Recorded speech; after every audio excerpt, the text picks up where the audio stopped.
Hi guys, Sarah here and welcome to Novel Expectations. Today I'm coming to you with a discussion video on audiobooks.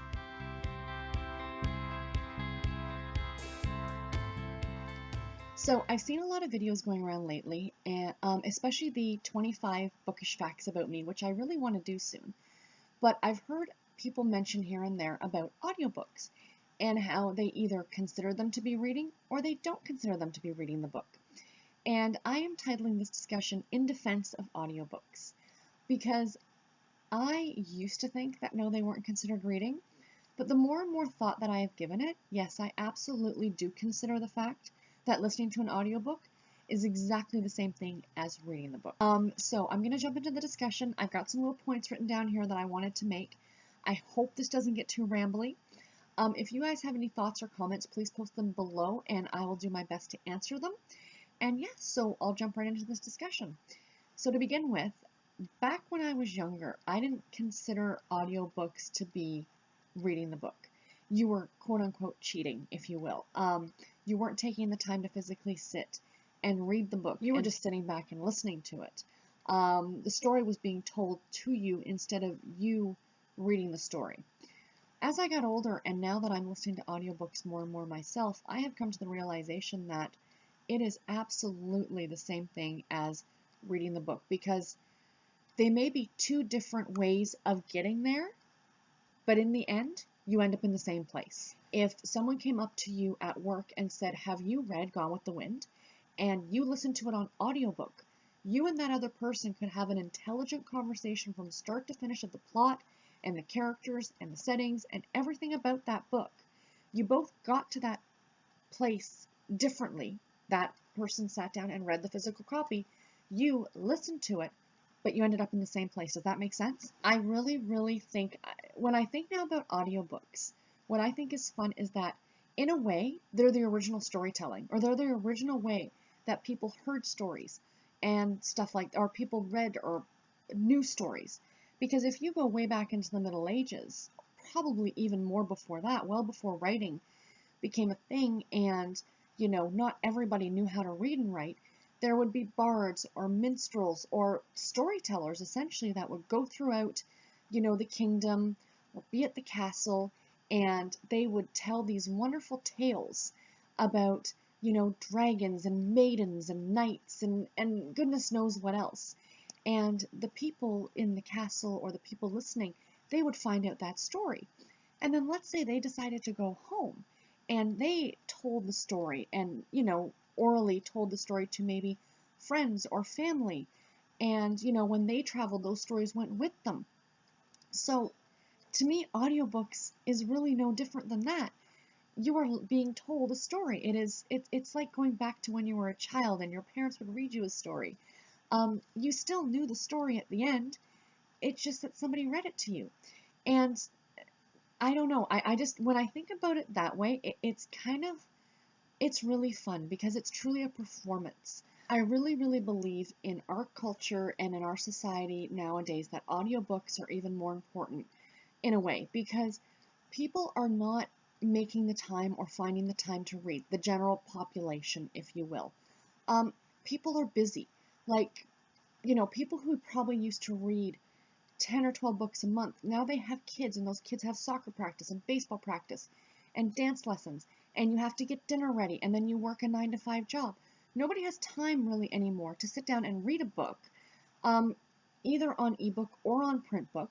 But during all those times when you're running little Timmy to baseball practice or little Sally to dance class, you can plug an audiobook into your car and still be entertained and still being able to read and expand your knowledge. And, in our go society, I really think that that is fantastic. The other thing I really love audiobooks for is house cleaning. I don't know about you guys, but there's nothing I hate more than scrubbing my bathroom. But when I go in and do that, I plug my audiobook in on my phone, put in the headphones, and I don't even realize what I'm doing because now I've immersed myself in this story in my head and listening to the wonderful narration, and the next thing I know, the bathroom's cleaned, and I got two productive things done at once. I got my book listened to, and I got my bathroom cleaned. So, I mean, that's really good for it too. I'm sure that you guys could come up with ideas too of where you could actually be listening to audiobooks when, you could be doing something else, maybe making dinner. Like I said, on your drive into work or your commute into work, maybe you take the train. Um, you know, Maybe at work, your work allows you to have music or something playing because, maybe you're just doing data input or what have you, and you can have that audiobook playing. Like, think of how many books you could get read in a month if you could do that. It's fantastic. And again, I'm going back to I love the fact that we're being told a story. And I think that is so, so wonderful. The last point I wanted to make, and I hope I'm not going to offend anybody by saying this, but this is something that kind of popped into my head when I heard a couple people, a couple different booktubers mention that they don't consider audiobooks to be reading. So people who are blind or maybe people who are illiterate who listen to audiobooks. Because back in the day when I used to think of audiobooks, I used to think of it for old people, people who couldn't read anymore, people who maybe didn't know how to read in the first place, that they're the ones who would listen to audiobooks, not somebody like me who could read.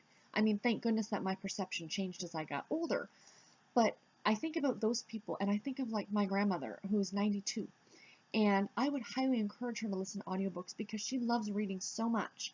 And I really think she misses getting immersed in a story.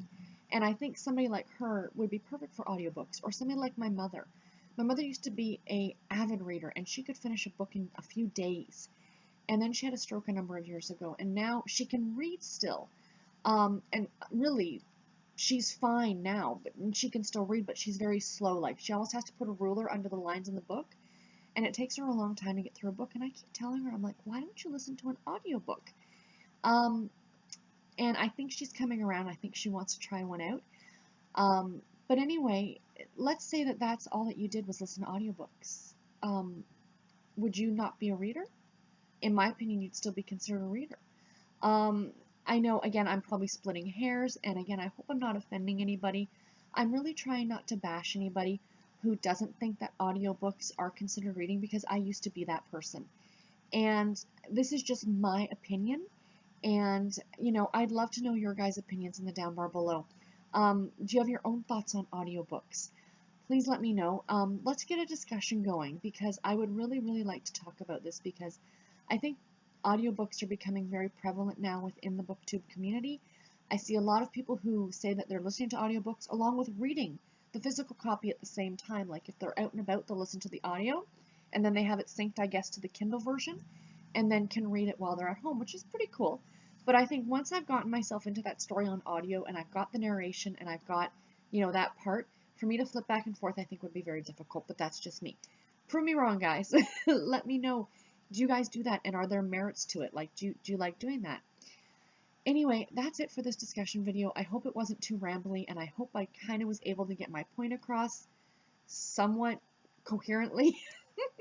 And until next time, guys, take care and happy reading and listening. Bye.